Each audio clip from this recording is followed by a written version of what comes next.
In many workplaces, there are rules that are completely unspoken. Understanding them is crucial for success, and yet you won't find them in your employee handbook. Unless you're lucky enough to have a mentor or manager who pulls you aside to help, you just kind of have to figure them out on your own.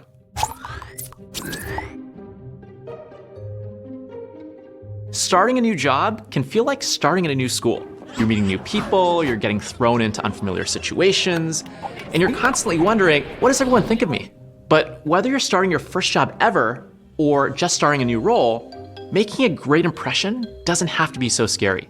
It all comes down to deciphering those unspoken rules and demonstrating what I call the 3 C's: competence, commitment, and compatibility. The first C is competence. On day 1, your new colleagues are probably looking at you and thinking, can you do your job? The way to convince others, not to mention yourself, that yes, you can, is to show your homework and to give others something to react to. Let's say it's your first day and it's utter chaos. People are forwarding you messages with nothing more than a C below at the top and pulling you into meetings without any notice or context. Your manager just gave you a task and 2 minutes in, you're already confused.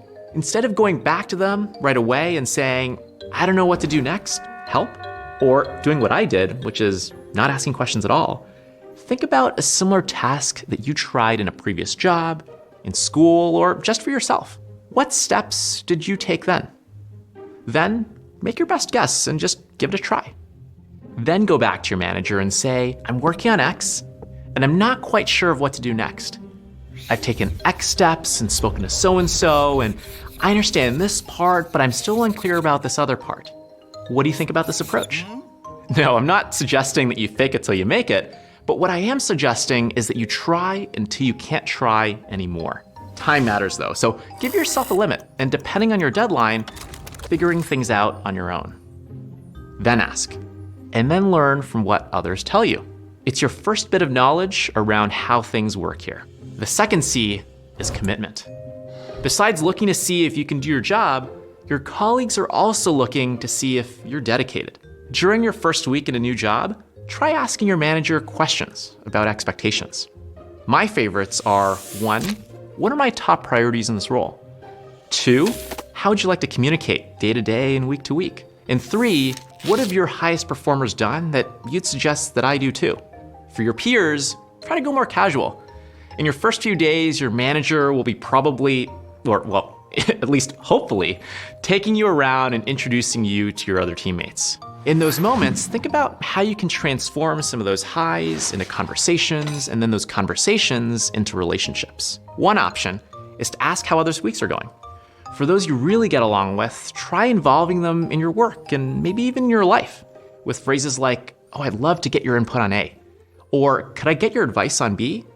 These can all go a long way in deepening a relationship. The third C, it's compatibility. Every time a new person joins a team, the others on it want to know, will you get along with us? By initiating conversations, you're already expressing compatibility. But while you're at it, use this time to try and identify who's in charge of what, or what I call invisible swim lanes. Let's say you've just started a new remote job. First, ask your manager if there's an org chart. It's a diagram showing who reports to whom. And if there is one, amazing. But formal job titles and reporting lines can only tell you so much about how things really work. So when you're in meetings and group chats, pay attention. What's each person's role? Who reports to whom? Who's on whose side? Who commands respect? Which behaviors get rewarded and which behaviors get punished? Understanding these norms, loyalties, power brokers, and swim lanes is what people are really referring to when they say that it's important to understand a team's culture. And by the way, while you're mapping out these swim lanes, look around to see if there's any swim lane that might be unoccupied. Or in other words, what tasks might be available that aren't currently being done that can help your team accomplish more, better, faster, cheaper, safer, more securely. By doing this, you'll show that you're competent enough to spot gaps, committed enough to fill them, and compatible enough to not overstep. Here's the reality of starting a new job. Doing your job is only part of it. The rest is about how you get along with other people. But as much as we've been talking about others sizing you up, don't forget to do the same. Is this an environment where you can flourish and do your best work? Can you see yourself getting along with your coworkers? Is this even work you're excited to do? Every job is a two-way street. You can do well only if you want to do well and if you're set up to do well. So look around, reflect, and be honest with yourself about whether this is a good place for you.